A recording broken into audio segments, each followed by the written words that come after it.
Senator Nancy Binay. Carlin Yap Villa is the aide of Senator Nancy Binay, who transacted with me regarding the latter's projects and commitment. If I recall correctly, I first met Carlin in the year 2018 during the budget season at the Senate. Eventually, sometime 2019, usec Trigib Olivar, whom I knew very well, endorsed Carlin to me. From then on, Carlin would contact me directly to follow up the status of different matters.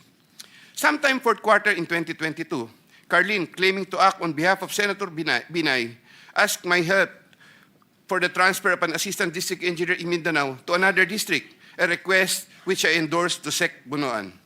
Sometime during the third to fourth quarter of 2022, Carlin requested on behalf of Senator Binay for a list of projects worth around 1.882 billion with 12% commitment. The said projects are enumerated in a list here to attach as Annex C. I got 3% of 1.82 billion. I prepared a list of projects within my area of jurisdiction with the help of DPWH officials, but could not recall at this time exactly who among them gave me the list. But I can recall that it was Engineer Manny Bulusan who coordinated the collection of the commitment. Eventually, during the first quarter of 2023, the commitment was delivered to Carlin for Senator Binay in several tranches in Makati and Quezon City. But I could not recall at this time the details of the deliveries, but I undertake to submit additional information thereon. Sometime last quarter of 2023, Carlin again asked for Senator Binay a list of projects for inclusion and funding under the 2024 GAA, which I provided with the help of Engineer Gerard Apulencia and Engineer Henry Alcantara. The total list of projects initially amounted to 2.5 billion, but which was reduced to 1.672 billion. The said projects are enumerated in the list here to attach as Annex D. Apparently, some individual or group offered Senator Binay a higher amount of commitment of 15% instead of the previous 12%, with the promise that the commitment would be released much earlier.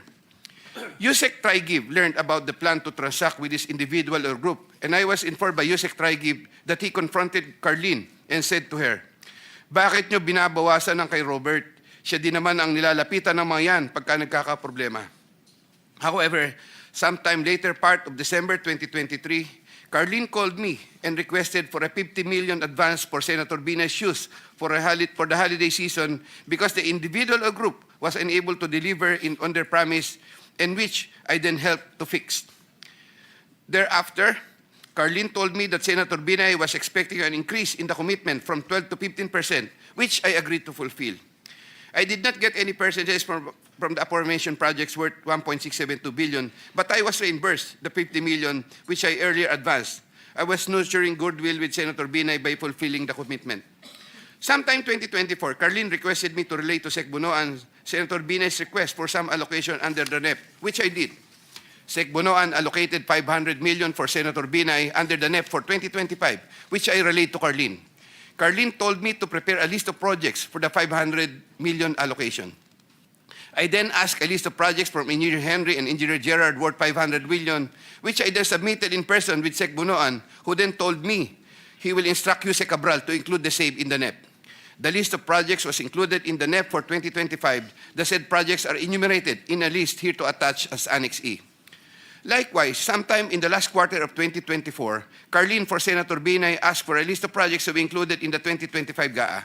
I then directed Engineer Henry and Engineer Gerard Apulencia to prepare a consolidated list of projects.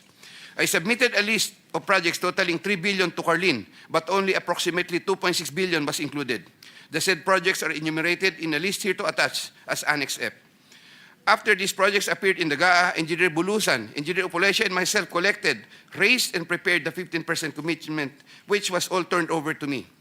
There were difficulties in collecting the commitment as there were contractors, congressmen who did not give amount considering the issue of for later release projects totaling approximately 80 million more or less, which I had to advance.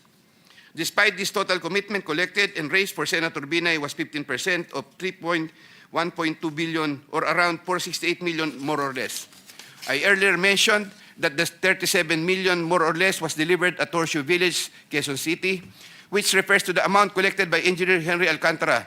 But upon full recollection, there were two deliveries The first delivery amounted to 340 million at a house in Horshoe Village, Quezon City, and the second delivery amounted to at least 200 million at another house, but also in Horshoe Village, Quezon City. After the second delivery, Carlene told me, "Kinuha na ni Sir, salamat raw. Hindi ka raw kakalimutan sa Makati." The Sir refers to the husband of Senator Binay.